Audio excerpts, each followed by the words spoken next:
एक गांव में दो पड़ोसी थे। दोनों माली थे। दोनों के पास अपने अपने बागान थे और वे उनमें तरह तरह के फलों के पौधे उगाते थे। यही बागान उनकी जीविका के साधन थे। उनमें से एक पड़ोसी बहुत सख्त था और अपने पौधों की जरूरत से ज्यादा देखभाल करता था।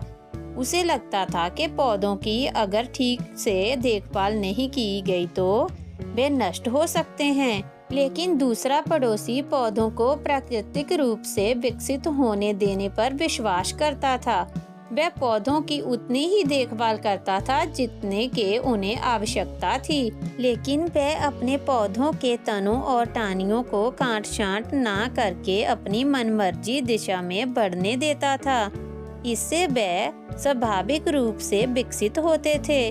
एक शाम बहुत भीषण तूफान आया जिससे भारी बारिश हुई। तूफान ने कई पौधों को नष्ट कर दिया। अगली सुबह जब सख्त पड़ोसी उठा तो उसने पाया कि उसके सारे पौधे उखड़ गए हैं और बर्बाद हो गए हैं।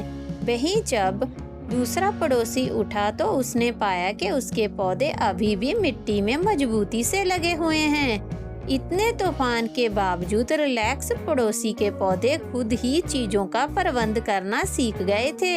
इसलिए इसने अपना काम किया, गहरी जड़ें उगाई और मिट्टी में अपने लिए जगह बनाई।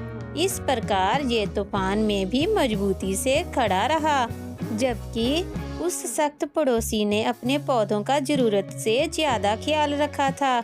लेकिन शायद वह भूल गया सिखाना के बुरे समय में खुद का ख्याल कैसे रखते हैं। इस कहानी से हमें शिक्षा मिलती है, अभी जहाँ बाद में आपको खुद से ही सब कुछ करना होगा। जब तक माता पिता अतिरिक्त सख्त होना बंद नहीं करते, तब तक कोई अपनी समझ के अनुरूप काम करना नहीं सीख पाता।